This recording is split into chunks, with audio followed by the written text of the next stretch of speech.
बिस्मिल्लाहिर्रहमानिर्रहीम जी क्लास, आज हमने चैप्टर 1 के शॉर्ट क्वेश्चंस को स्टार्ट करना है। जैसे कि आपको पता है हमने फर्स्ट ईयर बायो में इंपॉर्टेंट क्वेश्चन का सेशन स्टार्ट किया हुआ है। वक्तन फ़वक्तन हर चैप्टर के इंपॉर्टेंट क्वेश्चंस को डिस्कस कर रहे हैं ALP के अकॉर्डिंग। आज इंशाल्लाह हम चैप्टर 1 को देखेंगे कि चैप्टर 1 के अंदर से कौन कौन से इंपॉर्टेंट शॉर्ट क्वेश्चन बनते हैं और लॉन्ग भी देखेंगे इसके साथ ही, जो कि ALP के अकॉर्डिंग स्मार्ट सिलेबस के अकॉर्डिंग होंगे। तो स्टार्ट करते हैं। सबसे पहले जो हमारे पास क्वेश्चन आता है वो है ब्रांचेस के अंदर बायो की, which is the fresh water biology. Fresh water biology आपको पता है ये बायो की वो ब्रांच है जिसके अंदर हम उन ऑर्गेनिजम्स को स्टडी करते हैं जो कि फ्रेश वाटर यानी कि लेक्स, पॉन्ड्स, रिवर्स वगैरह के अंदर पाए जाते हैं। इन वाटर्स के अंदर, इन वाटर रिजर्वायर्स के अंदर जो ऑर्गेनिजम्स मौजूद होंगे उनकी स्टडी को हम क्या कहते हैं? फ्रेश वाटर बायोलॉजी का नाम देते हैं। नंबर 2 पर आती है मरीन बायोलॉजी। मरीन का मतलब साल्टी इन्वायरमेंट, ओशंस वगैरह। तो वो एनिमल्स या वो ऑर्गेनिजम्स जो कि ओशंस में पाए जाते हैं उनकी स्टडी को हम क्या कहते हैं? मरीन बायोलॉजी का नाम देते हैं। इसी तरह से नेक्स्ट ब्रांच है बायोटेक्नोलॉजी। बायोटेक्नोलॉजी ये बायो की वो ब्रांच है जिसके अंदर हम माइक्रो ऑर्गेनिजम्स को इस्तेमाल करते हैं for the welfare of mankind to produce the different kinds of products. ठीक है, इंसानों के फ़ायदे के लिए मुख्तलिफ़ किस्म की जो यूज़फुल प्रोडक्ट्स बनाई जाती हैं माइक्रो ऑर्गेनिजम्स को इस्तेमाल करके, इसकी स्टडी को हम क्या कहते हैं? बायोटेक्नोलॉजी का नाम देते हैं। फॉर एग्जांपल इंसुलिन प्रोडक्शन, जैसे शुगर्स के पेशेंट्स के लिए इंसुलिन बनाई जाती है, इंसुलिन के इंजेक्शन वगैरह बनते हैं, तो वो बायोटेक्नोलॉजी की एक एप्लीकेशन। ठीक है, इसी तरह से मोलेकुलर बायोलॉजी। मोलेकुलर बायोलॉजी ये बायो की वो ब्रांच है जिसके अंदर हम मुख्तलिफ़ किस्म के मॉलिक्यूल्स को, उनके स्ट्रक्चर को, उनकी रिएक्शंस को स्टडी करते हैं। इस ब्रांच को मोलेकुलर बायोलॉजी का नाम दिया जाता है। आप ये समझ लें मोलेकुलर बायोलॉजी एक तरह की बायोकेमिस्ट्री है। जैसे बायोकेमिस्ट्री में हम लिविंग थिंग्स के अंदर मुख्तलिफ़ किस्म की केमिकल रिएक्शंस, केमिकल कंपाउंड्स वगैरह को स्टडी करते हैं। मोलेकुलर बायोलॉजी भी यही चीज़ है। समझ लगी बात की? ठीक हो गया। नेक्स्ट आती है माइक्रोबायोलॉजी। माइक्रोबायोलॉजी जो है ये बायो की वो ब्रांच है जिसके अंदर हम माइक्रो ऑर्गेनिजम्स को स्टडी करते हैं। माइक्रो ऑर्गेनिजम्स में आ जाते हैं bacteria, viruses, microscopic fungi etcetera etcetera. तो जितनी भी माइक्रो ऑर्गेनिजम्स हैं उनकी स्टडी को हम किस में देखते हैं? माइक्रोबायोलॉजी के अंदर। सिमिलरली नेक्स्ट अगर आ जाएँ ALP के अकॉर्डिंग, जो नेक्स्ट हमारा टॉपिक है इस चैप्टर का वो है बायोलॉजिकल मेथड्स। इसके अंदर से जो इंपॉर्टेंट क्वेश्चंस बनते हैं उसमें सबसे पहला क्वेश्चन है difference between deductive and inductive reasoning. Deductive reasoning और इंडक्टिव रीजनिंग ये दो मेथड हैं बेसिकली हाइपोथेसिस बनाने के लिए। जब भी हम बायोलॉजिकल मेथड में कोई हाइपोथेसिस बनाते हैं तो दो तरीक़ों से बना सकते हैं, या तो वो डिडक्टिव रीजनिंग होती है या फिर वो इंडक्टिव रीजनिंग होती है। समझ लगी बात की? अगर तो हम ऐसी रीजनिंग, एक ऐसी हाइपोथेसिस, एक ऐसी स्टेटमेंट बनाएं जो कि जनरल से स्पेसिफिक की तरफ जा रही हो, तो इस तरह की हाइपोथेसिस को हम क्या नाम देते हैं? इसे हम डिडक्टिव रीजनिंग कहते हैं। ठीक है, लेकिन अगर तो ये हाइपोथेसिस जो है हम जनरल से स्पेसिफिक की बजाय स्पेसिफिक से जनरल की तरफ मूव कर रहे हो, तो इस तरह की हाइपोथेसिस किसके जरिए बनती? वो इंडक्टिव रीजनिंग के जरिए बनती। समझ लगी बात की? जैसा कि मिसाल के तौर पर जनरल से स्पेसिफिक में जाने की एग्जांपल, फॉर एग्जांपल जैसे आप कह सकते हैं if all the birds can fly and they have wings so sparrow is also a bird because it can also fly. आप देखें ऑल द बर्ड जनरल हो गया और उससे हमारे स्पैरो की तरफ, तो जनरल से स्पेसिफिक की तरफ आ गए। इसके बरक्स अगर हम इस तरह से बात करें कि if sparrow can fly and is a bird so pigeon, उसके अलावा eagle etcetera are also birds because they can also fly. ठीक है, तो हम एक स्पैरो से आगे जनरलाइज हो गए, मतलब आगे जाके हमने डिफरेंट बर्ड्स को डिस्कस कर लिया। तो ये जो एक स्पेसिफिक से जनरल की तरफ आया इसे हम क्या नाम देते हैं? Deductive reasoning. एक डिडक्टिव हो जाती है और एक इंडक्टिव हो जाती है, एक जनरल से स्पेसिफिक और एक स्पेसिफिक से जनरल की तरफ। क्लियर हो गया? नेक्स्ट टर्म देखें, डिफाइन साइंटिफिक लॉ। ये भी इसी टॉपिक से आपको मिलेगा। साइंटिफिक लॉ क्या होता है? जब हमने एक हाइपोथेसिस बनाई, उस पर एक्सपेरिमेंट्स किए और एक्सपेरिमेंट्स करने के बाद अगर वो हाइपोथेसिस सही साबित हो जाती है, किसी भी एंगल से वो गलत नहीं हो पाती, तो वो हाइपोथेसिस या वो डिडक्शन क्या बन जाती है? लॉ बन जाती है। लॉ जो होता है या प्रिंसिपल जो होता है ये कभी भी रिजेक्ट नहीं हो सकता, ये फाइनल होता है। समझ लगी बात की? उसके अलावा वेज टू फॉर्म हाइपोथेसिस, वो कौन कौन से तरीके हैं जिनको यूज़ करके हम हाइपोथेसिस बना सकते हैं। एक तो हमने ऊपर देखा, एक डिडक्टिव रीजनिंग और एक इंडक्टिव रीजनिंग। उसके अलावा भी डिफरेंट मेथड्स हैं, जैसे मिसाल के तौर पर कोई एथिकल इश्यूज़ को डिस्कस करते हुए, रिलीजियस इश्यूज़ को डिस्कस करते हुए, इसी तरह कोई फ़िलासफ़ी की टर्म्स को इस्तेमाल करते हैं। मतलब कि हमारी रोज़मर्रा ज़िंदगी में जो दूसरी ब्रांचेज़ हैं, दूसरे पॉइंट ऑफ व्यूज़ हैं, उनको इस्तेमाल करके भी हम ऑब्जर्वेशंस करते हैं और रीजनिंग्स वगैरह बना देते हैं। जैसे कोई रिलीजियस पॉइंट ऑफ व्यू से कोई रीजनिंग बना देता है कि जैसे हमारे दीन में ये बात की है, इसलिए इस वजह से ये काम होगा। समझ लगी बात की। कोई जो है हिस्टोरिकल इशू कर लेता है कि मिसाल के तौर पर जी फलां वक्त में जो था ये काम ऐसे होता था, इस वजह से ये काम इस तरह से हो रहा है। यानी कि कोई ना कोई डिफरेंट तरीके हैं, कोई ना कोई मेथड को इस्तेमाल करके जो है वो क्या किया जाता है, वो रीजनिंग की जा सकती है और हाइपोथेसिस बनाई जाती है। आपकी बुक में टोटल 5 मेथड लिखे हुए हैं बायोलॉजिकल मेथड वाले टॉपिक में, आप वहाँ से देख सकते हैं। क्लियर हो गया। उसके अलावा एक बड़ा इंपॉर्टेंट क्वेश्चन है, why biology has minimum scientific laws. Bio में लॉज बहुत कम होते हैं और बहुत कम, सिर्फ 2 ही लॉज हैं बायो के अंदर, एक लॉज ऑफ इनहेरिटेंस है और एक हार्डी-मीनबर्ग थ्योरम है। सिर्फ ये 2 ही लॉज है, एक मेंडल्स के लॉज ऑफ इनहेरिटेंस और एक हार्डी-मीनबर्ग थ्योरम। उसके अलावा बायो में सारी की सारी थ्योरीज होती हैं, लॉज बहुत कम है। इसकी वजह क्या है, बायो में लॉज क्यों कम होते हैं? क्योंकि बायो जो है ये बेसिकली डिस्कस करती है नेचर को, ठीक है। और नेचर को जब हम स्टडी करते हैं तो नेचर में हम कोई भी 100% श्योर चीज़ नहीं कह सकते, क्योंकि ये अल्लाह ताला को ही बेहतर पता होता है कि कौन सी चीज़ बिल्कुल एग्जैक्ट ठीक है। हम जस्ट अज्यूम कर सकते हैं। हम बायो में अक्सर और बेशतर बातें ऐसे करते हैं कि ऐसा हो सकता है, ऐसा ही होगा, ये कन्फर्म नहीं होता। समझ लगी बात की। इसी वजह से बायो में लॉज हैं वो कम होते हैं, क्योंकि बायो में हम यूजुअली नेचर को स्टडी कर रहे होते हैं। क्लियर। उसके अलावा नेक्स्ट एक और यहाँ पर क्वेश्चन इधर से ही आएगा जो आपकी एक्सरसाइज में भी लिखा हुआ है, हाइपोथेसिस। हाइपोथेसिस क्या होती है? हाइपोथेसिस कहते हैं जब हमने ऑब्जर्वेशंस की एक बायोलॉजिकल प्रॉब्लम को सॉल्व करने के लिए, उन ऑब्जर्वेशंस को मद्देनज़र रखते हुए हम एक जनरल सी स्टेटमेंट बनाते हैं, जो स्टेटमेंट हमारी उन ऑब्जर्वेशंस का एक तरह का एक निचोड़ दे रही होती है, एक आइडिया दे रही होती है उस प्रॉब्लम के सॉल्यूशन से रिलेटेड। वो जो एक जनरल सी स्टेटमेंट बनती है, उस स्टेटमेंट को हम क्या कहते हैं? हाइपोथेसिस का नाम देते हैं। हाइपोथेसिस गलत भी हो सकती है और सही भी हो सकती है, ये डिपेंड करता है। और एक अच्छी हाइपोथेसिस की प्रॉपर्टी यही है कि हम उसे प्रूव कर सकें कि अगर वो गलत है तो वो गलत साबित हो सके। आपने कोई इतनी मुश्किल से स्टेटमेंट बना दी कि उसके ऊपर एक्सपेरिमेंट वगैरह भी नहीं किए जा रहे, उसके ऊपर किसी तरह का प्रूव करने का कोई पॉसिबिलिटी नहीं समझ आ रही, तो वो हाइपोथेसिस जो होगी वो ठीक नहीं होगी। समझ लगी बात की। अच्छा जी, उसके अलावा आगे देखें, आगे आता है हमारा सर्विसेज इन मैनकाइंड वाला टॉपिक, जिसके अंदर सबसे पहला short important transgenic plants. Transgenic plants क्या होते हैं? ट्रांसजेनिक का वर्ड जहाँ पर भी आएगा इसका मतलब होता है कि एक जानदार की बॉडी से जीन ऑफ इंटरेस्ट निकाली और उसको किसी दूसरे जानदार की बॉडी में इंट्रोड्यूस करवा दिया, जिसकी वजह से जिसमें इंट्रोड्यूस करवाया होगा जाहिर बात है उसका जेनेटिक मेकअप क्या हो गया होगा? मॉडिफाई हो गया होगा। ऐसे ही है, यही प्रोसेस अगर प्लांट्स के अंदर होता है, यानी एक प्लांट की बॉडी से कोई जीन निकाली है स्पेशल और उस जीन को किसी दूसरे प्लांट की बॉडी में एंटर कर दिया, तो जिस प्लांट की बॉडी में एंटर किया उसका जाहिर बात है जेनेटिक मेकअप क्या हो जाएगा? मॉडिफाई हो जाएगा। और उस प्लांट को फिर हम क्या नाम देंगे? ट्रांसजेनिक प्लांट का नाम देंगे। Transgenic plant formation is the very important application of genetic engineering.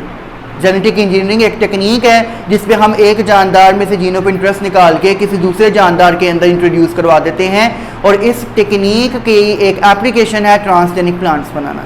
इसके फिर आगे बेशुमार फ़ायदे हैं जो आप सेकेंड ईयर में जाके इसको पूरा चैप्टर डिटेल में डिस्कस करेंगे। उसके अलावा देखें cloning and tissue culture technique, इन दोनों में क्या डिफरेंस है? क्लोनिंग प्रोसेस क्या होता है? क्लोनिंग एक ऐसा प्रोसेस है जिसके अंदर हम एक जानदार की फ़ोटोकॉपीज़ करते हैं। फोटोकॉपी से मुराद क्या है? उसकी आइडेंटिकल कॉपीज़ बनाई जाती हैं। एक एनिमल है, उस एनिमल की आगे आइडेंटिकल कॉपीज़ बना के सेम उसी की तरह के ऑफस्प्रिंग, उसी की तरह के आगे बच्चे प्रोड्यूस होते हैं। इस प्रोसेस को क्या कहते हैं? क्लोनिंग प्रोसेस कहते हैं। यही प्रोसेस अगर प्लांट्स में हो रहा हो तो ये टिश्यू कल्चरिंग कहलाती है। क्लोनिंग का प्रोसेस किस में होता है? एनिमल्स के अंदर, और टिश्यू कल्चरिंग किसके अंदर होती है? प्लांट्स के अंदर होती है। प्रोसेस दोनों सेम है। समझ लगी बात की? क्लियर हो गया? अच्छा, आप मुझे ये बता सकते हैं कि आइडेंटिकल और सिमिलर में क्या फ़र्क है?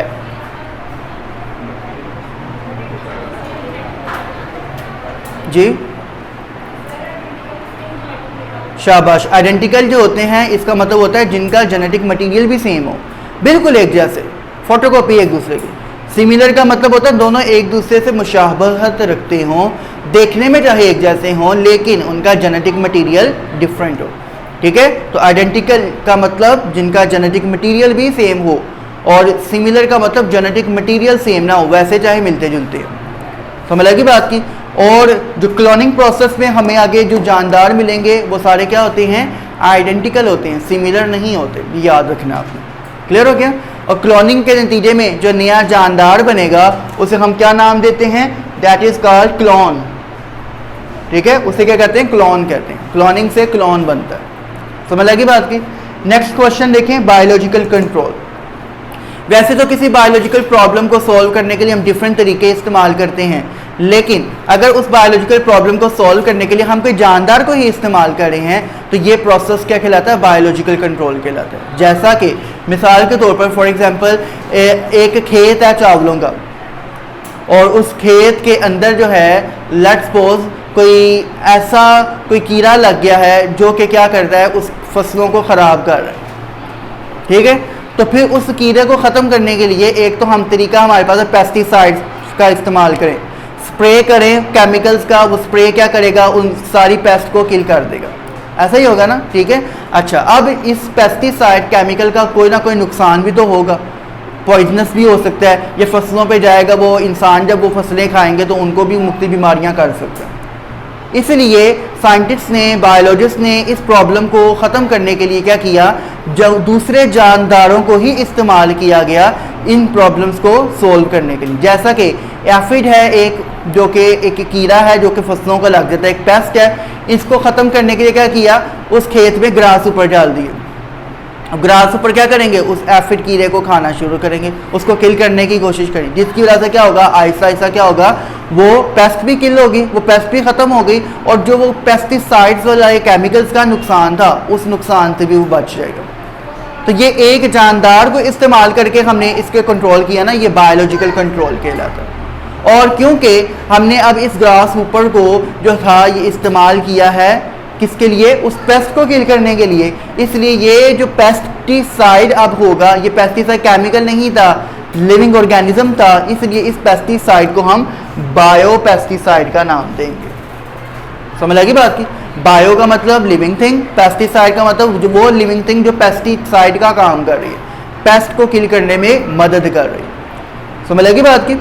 अच्छा जी, बायोलॉजिकल कंट्रोल की एक और एग्जांपल मैं आपको बता देता हूँ। जैसा कि मिसाल के तौर पर कुछ सर्जिकल ऑपरेशंस के अंदर लीच, जोंक को इस्तेमाल किया जाता है। वो क्या कि अगर कोई बॉडी के ऊपर कोई ज़ख़म वगैरह हुआ हो, उसमें कोई पीप पड़ी हुई है, रेशा पड़ा हुआ है, और तो उस एरिया के ऊपर लीचेस फेंक दी जाती हैं, जोंक फेंक दी जाती है। लीच की प्रॉपर्टी है वो सिर्फ गंदा खून चूसती है, साफ खून नहीं खाती है। तो वो क्या करेगी, वो जितना गंदा एरिया होगा, इंज्यूर्ड पार्ट होगा, जितना भी इन्फेक्शन वाला, उसके ऊपर से सारा वो ब्लड और जो रेशा वगैरह सारा लीच सक कर देगी। जैसे ही वो ख़त्म हो जाएगा तो वो लीच निकाल देंगे। अब ये क्या किया हमने, एक जानदार को इस्तेमाल करके एक बायोलॉजिकल प्रॉब्लम को सॉल्व किया ना, तो इसका मतलब ये भी एक बायोलॉजिकल कंट्रोल की एप्लीकेशन। समझ लगी बात की, क्लियर हो गया। अच्छा भी, बहरहाल ये मेथड अब इतना इस्तेमाल नहीं, अब तो लेटेस्ट टेक्निक आ गई हैं, लेकिन पहले सर्जिकल ऑपरेशंस के अंदर लीचीज़ को इस्तेमाल किया जाता था। जाहिर बात है कुछ ना कुछ नुकसान इसके भी होंगे, ऐसे ही है ना, लेकिन फिर भी एक बायोलॉजिकल कंट्रोल का एक तरीका है ये। क्लियर। नेक्स्ट देखें, इंटीग्रेटेड डिजीज़ मैनेजमेंट। इसी टॉपिक में आपको ये टर्म मिलेगी। इंटीग्रेटेड का मतलब क्या होता है, इकट्ठा करना, एक प्रॉपर चैनल के साथ चलना। डिजीज़ मैनेजमेंट का मतलब डिजीज़ को कंट्रोल करने के लिए, डिजीज़ का ट्रीटमेंट करने के लिए जो प्रॉपर एक मैकेनिज़्म हम फॉलो करते हैं, इसे हम इंटीग्रेटेड डिजीज़ मैनेजमेंट का नाम देते हैं। समझ लगी। इसकी मैंने आपको एक बार पहले भी बड़ी अच्छी एग्जांपल बताई थी। जैसे मिसाल के तौर पर सपोज करें एक पेशेंट है, उसे डायबिटीज़ है, उसकी शुगर कंट्रोल नहीं होती, तो उसको पहले एक स्पेसिफिक टैबलेट पे लगाया जाएगा। उस टैबलेट की डोज, जो स्पेसिफिक डोज होगी, वो कहेंगे कि जी इतनी तुमने सुबह के टाइम खानी है, इतनी तुमने रात के टाइम खानी है। फिर डॉक्टर्स कहेंगे एक हफ्ता खाओ, अपनी शुगर चेक करते रहो, और एक हफ्ते के बाद आके रिकॉर्ड चेक करवाना। अच्छा, अब वो अगर बिल फर्ज वो मेडिसिन उसको रास नहीं आई, उसकी शुगर कंट्रोल नहीं हुई, तो फिर क्या होगा, डॉक्टर्स जो हैं वो प्लान बी को फॉलो करने की तरफ आएंगे। प्लान बी क्या होगा, या तो वो डोज बढ़ा दें या फिर कोई मेडिसिन चेंज कर दें, कोई और मेडिसिन पे लगा दिया। बिलफर्ज उस मेडिसिन से भी फ़र्क नहीं पड़ा तो प्लान सी आ जाता है। सपोज उसको अब इंसुलिन के ऊपर लगा दिया गया कि तुम्हारी शुगर नहीं कंट्रोल होती, तुम्हें इंसुलिन का इंजेक्शन लगेगा। अब इंसुलिन सपोज कर रहे हैं, लेट्स सपोज शुरू में उसको 10 यूनिट्स लगती है, 10 यूनिट्स मॉर्निंग में लगती है, 10 यूनिट इवनिंग में लगती है उसको, ठीक है। लेकिन जैसे जैसे टाइम गुजर रहा है, अगर उससे फिर भी फ़र्क नहीं पड़ रहा तो इंसुलिन की डोज बढ़ा देंगे। यानी एक प्रॉपर चैनल के साथ चल रहे हैं। ये नहीं हुआ जी शुगर का पता लगा डायरेक्ट ही कह रहे जी 50 को मैं सुबह इंसुलिन लगाने, 50 रात को लगाने, वो तो बंदा गया, ऐसा ही है ना, ठीक है। तो एक प्रॉपर चैनल के साथ चलते हैं। ये जो पूरा एक मैकेनिज्म है, पूरा एक जो प्रोसेस है, एक डॉक्टर्स के पास जो डिफरेंट प्लान्स हैं एक बायोलॉजिकल प्रॉब्लम को सॉल्व करने के लिए, इन तमाम प्लान्स को हम कलेक्टिवली क्या कहते हैं, इंटीग्रेटेड डिजीज मैनेजमेंट। समझ लगी बात की। नेक्स्ट टर्म देखें, हाइड्रोपोनिक कल्चर टेक्निक। हाइड्रो का मतलब क्या होता है, वाटर। हाइड्रोपोनिक कल्चर टेक्निक ये एक ऐसी टेक्निक है जिसके अंदर बेसिकली हम आर्टिफिशियल पूल्स बनाते हैं, मतलब वाटर पूल्स, आर्टिफिशियल पूल्स बना के उनके अंदर आर्टिफिशियली प्लांट्स वगैरह को ग्रो करवाया जाता है। समझ लगी। इसका फ़ायदा क्या होता है कि ये हम लैब के अंदर ही एक आर्टिफिशियल छोटा सा एक खेत सा बना लेते हैं, यानी कि लैब के अंदर ही अपना एक छोटा सा एक हाउस टाइप बना के उसमें पौधे उगा लेते हैं और उन पौधों को ही वहीं से ही लेकर उनके सैंपल टेस्ट करते रहते हैं, ठीक है। इसका फ़ायदा क्या होगा, इसका एक फ़ायदा तो ये है कि जो बायोलॉजिस्ट है उसको एक्सपेरिमेंट करने में जो दुश्वारियाँ थी कि खेत में जाता है, पहले वहाँ से सैंपल लेकर आता, लैब में आके फिर सैंपल की सारी एनालिसिस करता, तो ये जो इतना टाइम कंज्यूमिंग प्रोसेस है, ये प्रोसेस जो होगा ये इसका ख़त्म हो जाएगा कि वो ही वाला जो खेत में पौधा लगा हुआ था उस पौधे का एक सैंपल उसने अपनी लैब में लगा लिया, उसे वो तमाम कंडीशंस प्रोवाइड की जा रही हैं जो कंडीशंस को उस खेत में मिल रही थी। उसे प्रॉपर पानी दिया जाता है, प्रॉपर मिनरल्स वगैरह जो कुछ उसको चाहिए, सनलाइट वगैरह सब कुछ दिया जा रहा है, ठीक है। और वहीं से ही लैब से ही उसका सैंपल लेके उसकी एनालिसिस की जा रही है। इस टेक्निक को हाइड्रोपोनिक कल्चर टेक्निक कहते हैं कि आर्टिफिशियली हम प्लांट्स का एक पूरा कल्चर बना लें लैब्स वगैरह के अंदर। ये टेक्निक ख़ास तौर पर स्पेसशिप्स वगैरह के अंदर एस्ट्रोनॉमर्स इस्तेमाल करते हैं कि क्योंकि वहाँ पर तो उन्हें इतना लंबा टाइम उन्हें वहाँ पर स्पेस में गुजारना पड़ता है, तो ऐसा तो नहीं ना हो सकता कि सब्जियाँ ख़त्म हो गई या खाना ख़त्म हो गया तो अर्थ पर वापस आएँ और वापस आके खाना लेकर जाके फिर ऊपर चले जाएँ, तो ये तो पॉसिबल नहीं है। तो इसलिए वो अपने जो उनकी स्पेसशिप्स होती हैं उनके अंदर ही आर्टिफिशियल ऐसे ही प्लांट्स की कल्चरिंग करते हैं और वहाँ से उन्हें फ्रेश वेजिटेबल्स और फ्रेश फ्रूट्स वगैरह मिलते हैं, यानी कि वो वहाँ पर हाइड्रोपोनिक कल्चर टेक्निक को इस्तेमाल करते हैं। समझ लगी बात की, क्लियर हो गया। नेक्स्ट है भाई पैस्चराइजेशन। पैस्चराइजेशन का मतलब क्या होता है, एक साइंटिस्ट है जिसका नाम था लुईस पैस्चर। लुईस पैस्चर जो था इसी के नाम से इस टेक्निक को पैस्चराइजेशन का नाम दिया गया क्योंकि इसी साइंटिस्ट ने इस टेक्निक को इंट्रोड्यूस करवाया था। पैस्चराइजेशन एक ऐसी टेक्निक है जिसमें हम एक स्पेसिफिक टेम्परेचर के ऊपर डेयरी प्रोडक्ट्स को ख़ास तौर पर क्या करते हैं, हीट करते हैं और इनको प्रिजर्व कर लिया जाता है। प्रिजर्व का मतलब इनको जरासीम वगैरह से महफूज कर लिया जाता है। एक पेस्चराइज्ड प्रोडक्ट जो होती है, पेस्चराइज्ड फूड प्रोडक्ट जो होती है, ये अनपेस्चराइज्ड प्रोडक्ट की निस्बत लंबे अरसे तक कायम रह सकती है, जल्दी ख़राब नहीं होती क्योंकि इसके अंदर जितने जर्म्स बैक्टीरिया वगैरह होते हैं उनको किल कर दिया जाता है। जैसा कि हमारे आज के जो टेट्रा पैक मिल्क आते हैं, डिब्बे वाला दूध जो होता है, ये पेस्चराइज्ड मिल्क होता है, ठीक है। ये आम दूध की निस्बत जो है ये ज़्यादा टाइम तक जो है वो ये प्रिजर्व हो सकता है। इसी तरह से बहुत सी मुख्तलिफ किस्म की डेयरी प्रोडक्ट्स आजकल आ रही हैं मार्केट में, यूगर्ट हो गया, फिर उसके अलावा क्रीम्स हो गई, तो चीज़ हो गई, ये सारी की सारी पेस्चराइज्ड की जाती हैं ताकि इनको लंबे अरसे तक महफूज रखा जा सके। समझ लगी बात की। तो पेस्चराइजेशन एक ऐसी टेक्निक है जिसमें हम फूड प्रोडक्ट्स को लंबे अरसे तक प्रिजर्व करते हैं। कैसे करते हैं, उनके अंदर जो जर्म्स वगैरह हैं, जो बैक्टीरिया वगैरह है, उनको किल कर दिया जाता है। क्लियर हो गया, समझ लगी सबको। अच्छा जी, उसके अलावा लास्ट है वैक्सीनेशन। वैक्सीनेशन एक ऐसा प्रोसेस है, एक ऐसी टेक्निक है जिसमें एक पेशेंट को जिसको कोई वायरल इन्फेक्शन हुआ है, वायरल इन्फेक्शन का मतलब किसी वायरस ने अटैक किया हुआ है, तो अगर किसी वायरस के अटैक की वजह से किसी पर्सन को कोई बीमारी है तो उसकी बीमारी के इलाज के लिए उसको वैक्सीन लगाई जाती है।